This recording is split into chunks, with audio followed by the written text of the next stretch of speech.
हर एक पेरेंट्स अपने बच्चे के फ्यूचर के बारे में सोचकर अलग अलग गवर्नमेंट स्कीम में इन्वेस्ट करते हैं, जिससे बच्चे की एजुकेशन और मैरिज में जो बड़े खर्च होते हैं वो बिना किसी प्रॉब्लम के पूरे हो सके।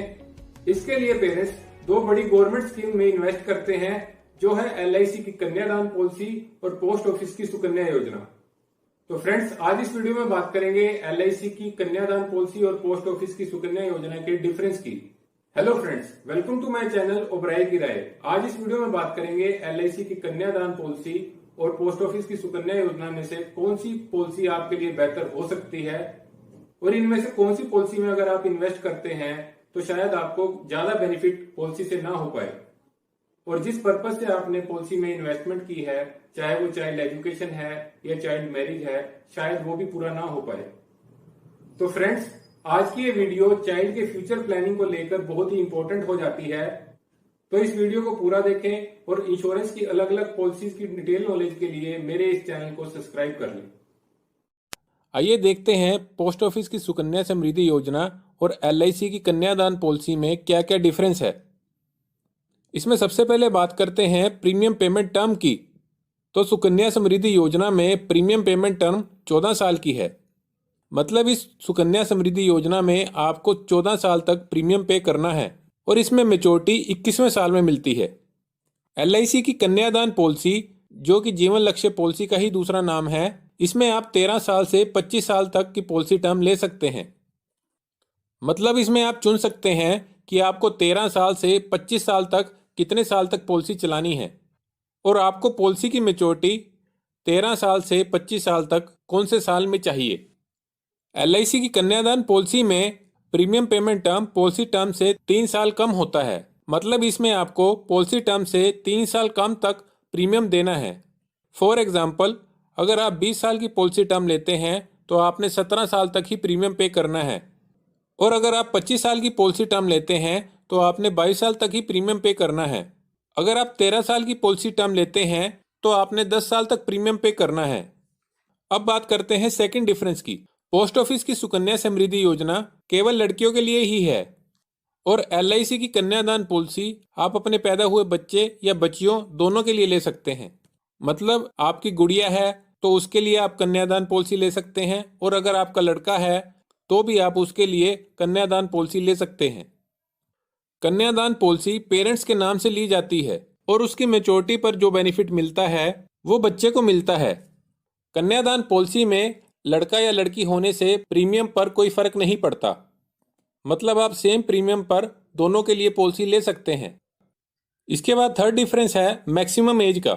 सुकन्या समृद्धि योजना में अगर गर्ल चाइल्ड की एज 10 से ज़्यादा की है तो आप सुकन्या समृद्धि योजना नहीं ले सकते। अगर आप सुकन्या समृद्धि योजना में इन्वेस्टमेंट अपनी गुड़िया की फ्यूचर प्लानिंग को लेकर कर रहे हैं तो उस केस में 10 साल से कम की एज गुड़िया की होनी चाहिए। कन्यादान पॉलिसी पेरेंट्स अपने बच्चे के नाम से लेते हैं। इसमें पेरेंट्स की एज 18 से 50 साल तक की होनी चाहिए। इसके आगे फोर्थ पॉइंट है टैक्स सेविंग का। तो फ्रेंड्स, यहाँ दोनों पॉलिसी में मेच्योरिटी टैक्स फ्री है। मतलब आपका प्रॉफिट पॉलिसी के एंड में टैक्स फ्री होगा, और पॉलिसी की मेच्योरिटी पे आपको कोई टैक्स नहीं पे करना है। इसके आगे फिफ्थ पॉइंट है इंटरेस्ट रेट का। कोई भी इन्वेस्टर अगर किसी भी पॉलिसी में इन्वेस्ट कर रहा है तो सबसे पहले इंटरेस्ट रेट को देखता है। पॉलिसी की मेच्योरिटी को देखकर ही लोग पॉलिसी में इन्वेस्टमेंट का मन बनाते हैं। इसमें पहले बात करते हैं LIC की कन्यादान पॉलिसी की, जिसमें एक फादर अपने चाइल्ड के लिए 20 साल की पॉलिसी टर्म पर पॉलिसी लेते हैं तो उन्हें 17 साल ही प्रीमियम पे करना है, और इसमें 20 साल के बाद मिलने वाला अमाउंट एक फिक्स अमाउंट होगा। मतलब वो यहाँ पॉलिसी की स्टार्टिंग से ही पता होता है। ये अमाउंट लगभग 7% के इंटरेस्ट रेट के हिसाब से आपको फिक्स मेच्योरिटी में मिलता है, जो कि पॉलिसी लेते टाइम ही आपको पता होता है। मतलब अगर आप अपने बच्चे की एजुकेशन या मैरिज के लिए कन्यादान पॉलिसी से प्लानिंग कर रहे हैं तो आपको मेच्योरिटी में कितना अमाउंट मिलेगा ये पहले से ही डिक्लेयर होता है। इसमें rate of interest policy term चुनने पर वेरी करता है। मतलब अगर आप ज़्यादा लंबे टाइम मतलब 25 साल के लिए कन्यादान पॉलिसी को लेते हैं तो आपको रेट ऑफ इंटरेस्ट ज़्यादा मिलता है, जिससे मेच्योरिटी बेनिफिट अच्छा होता है। और अगर आप छोटे पॉलिसी टर्म पर पॉलिसी लेते हैं तो उसमें आपको रेट ऑफ इंटरेस्ट कम मिलता है, जिससे मेच्योरिटी बेनिफिट भी कम होता है। कन्यादान पॉलिसी में पेरेंट्स को मैच्योरिटी अमाउंट की श्योरिटी होती है। यहाँ उन्हें इस बात की श्योरिटी होती है कि मेरे लड़के या लड़की की शादी पर मुझे इतने गारंटेड फिक्स अमाउंट की मैच्योरिटी मिलनी ही मिलनी है।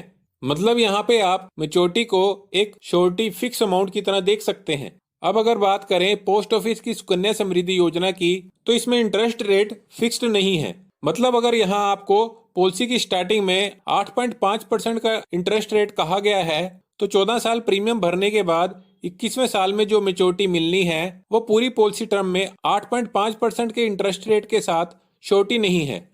इसमें इंटरेस्ट रेट हर साल रिवाइज होते रहते हैं और कई बार एक साल में 2 या 3 बार इंटरेस्ट रेट रिवाइज होते हैं। इसे आप इस चार्ट से देख सकते हैं, जिसमें 2014-15 में जब सुकन्या समृद्धि योजना स्टार्ट हुई थी उस टाइम रेट ऑफ इंटरेस्ट 9.1% का था और वो हर साल रिवाइज होते होते अब रेट ऑफ इंटरेस्ट 7.5% का है।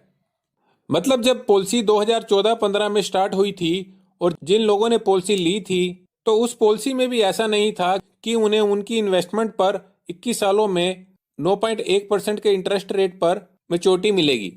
इसमें हर साल रेट ऑफ इंटरेस्ट गिरता रहा है और अभी हर साल में 2 या 3 बार रेट ऑफ इंटरेस्ट चेंज हो रहा है और भी गिरता जा रहा है। इसका कारण ये है कि 2011 में मनमोहन गवर्नमेंट ने यह डिसीजन लिया था कि जितने भी government bond, security, government small saving schemes जिसमें पीपीएफ, पोस्ट की सुकन्या योजना और सीनियर सिटीजन स्कीम्स, ये सभी तरह की इन्वेस्टमेंट स्कीम्स को लिंक किया था। और अब अगर गवर्नमेंट सिक्योरिटीज का रेट ऑफ इंटरेस्ट कम होते हैं तो बैंक एफडीज के भी रेट ऑफ इंटरेस्ट कम होते हैं और साथ ही साथ जितनी भी स्मॉल सेविंग स्कीम्स हैं उनके भी रेट ऑफ इंटरेस्ट कम होते हैं। जैसे कि पिछले कुछ सालों में बैंक के एफडीज के रेट ऑफ इंटरेस्ट कम हुए हैं और उसके साथ साथ पीपीएफ के भी रेट ऑफ इंटरेस्ट गिरे हैं और ऐसे ही सीनियर सिटीजन स्कीम्स में भी रेट ऑफ इंटरेस्ट गिरते जा रहे हैं। ये सभी स्कीम्स भी सुकन्या समृद्धि योजना के साथ लिंक्ड है, तो इसमें भी रेट ऑफ इंटरेस्ट गिरते जा रहे हैं। इसलिए सुकन्या समृद्धि योजना में रेट ऑफ इंटरेस्ट बढ़ने के चांस बहुत ही कम है।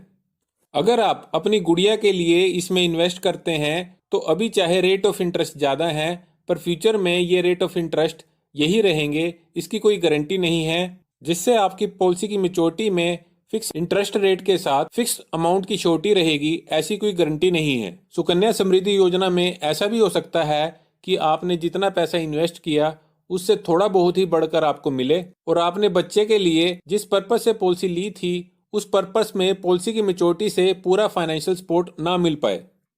इसके बाद एक इम्पोर्टेंट डिफरेंस देखते हैं कन्यादान और सुकन्या पॉलिसी में होने वाले रिटर्न का। तो इसमें पहले बात करते हैं सुकन्या समृद्धि योजना का, जिसमें एक फादर जो कि घर में एक ही अर्निंग पर्सन है और उसने अपनी गुड़िया के लिए सुकन्या समृद्धि योजना में गुड़िया की फ्यूचर प्लानिंग को देखकर इन्वेस्टमेंट की है।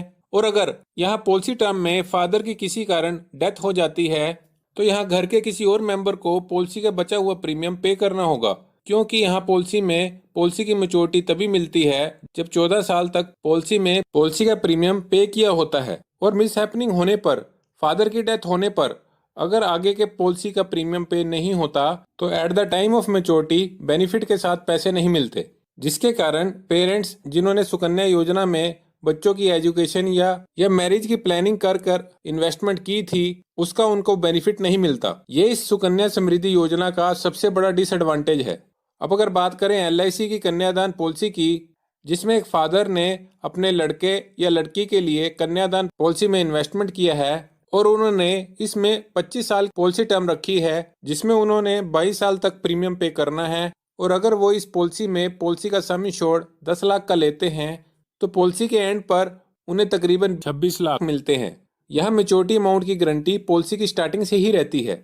अगर कन्यादान पॉलिसी लेने के 5 साल बाद फादर के साथ कोई मिस हैपनिंग हो जाती है तो यहाँ आगे के 17 साल का प्रीमियम पे करने वाले घर के मेन अर्निंग पर्सन के ना रहने पर आगे के प्रीमियम वेव ऑफ हो जाएंगे, क्योंकि इस पॉलिसी में पेरेंट्स का इंश्योरेंस होता है। पॉलिसी में प्रपोजर जो कि बच्चे के नाम से पॉलिसी का प्रीमियम पे कर रहे होते हैं, उनकी डेथ पर आगे के प्रीमियम वेव ऑफ हो जाते हैं।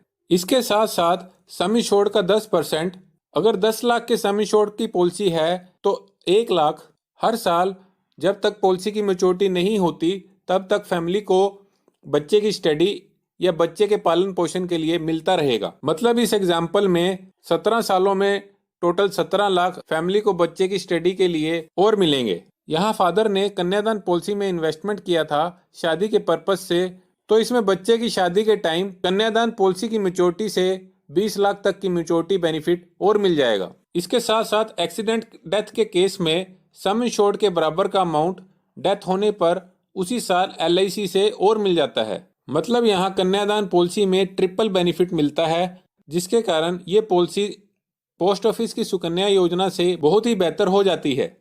यहाँ इस एग्जाम्पल में फादर की डेथ पर इस इंश्योरेंस पॉलिसी से टोटल इतना अमाउंट फैमिली को मिलता है, जिससे बच्चों की फ्यूचर प्लानिंग में बच्चों की स्टडी और शादी के सभी तरह के खर्चे फादर के ना रहने पर पॉलिसी से होते हैं। ये मेजर बेनिफिट सुकन्या योजना में नहीं है।